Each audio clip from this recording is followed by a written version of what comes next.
To accrue or not to accrue? Well, that's really a question only your organization can answer. But if you are using accruals, you know how headache-inducing those calculations can actually be. I mean, you're dealing with different start dates for your employees, different accrual rates potentially, and of course, maintaining and keeping accurate records of everything. It feels like it probably just doesn't end. Well, don't you worry, because I'm here today to show you how Vacation Tracker can put those calculations on autopilot so you can finally get back to the tasks you enjoy.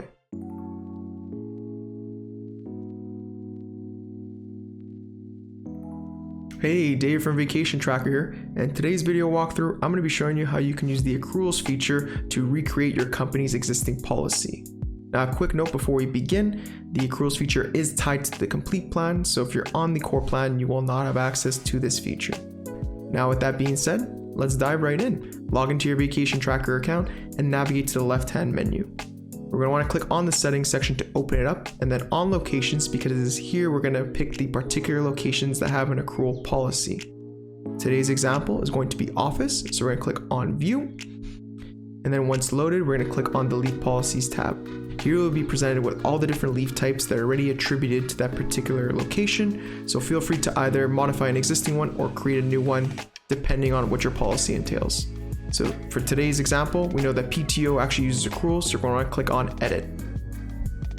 Once you do so, you'll see that the page loads and you have access to all different kinds of settings, but we're going to be focusing on this one right here, which is accruals.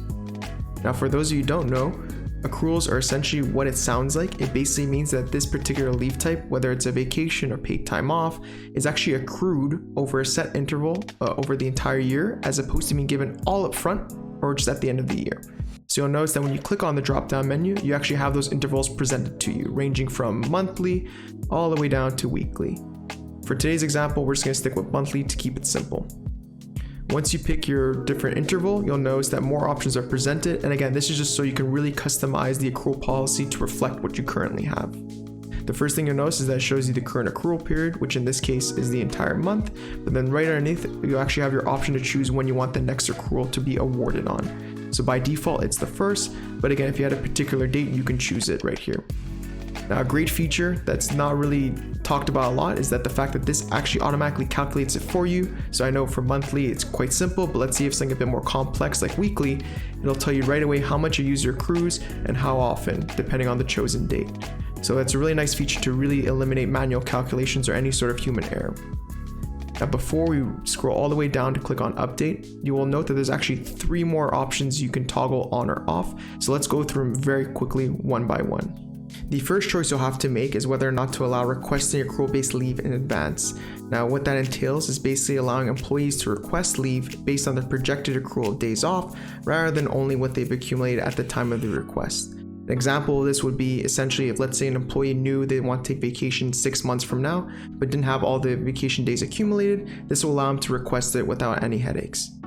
The next option you could choose to toggle yes or no on is whether or not to pause accruals when a user is deactivated. What this does is essentially it'll pause any calculations for a user who is deactivated, but once they are reactivated, those calculations would continue. And last but certainly not least is whether or not you want to enable an accrual cap, which would limit how much PTO an employee can accrue during a specific period. For today's example, I'm just going to leave these as the defaults, but again, choose these based on your particular policy.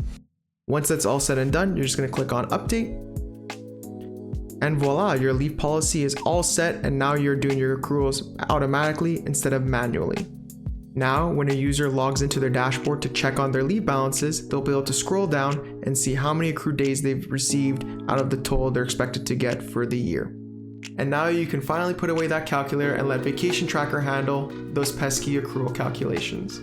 Thanks again for watching the video. We do hope you find it helpful and informative, but as always, if you have any sort of comments or questions, heck, even a video suggestion, we would love to hear about it just down below.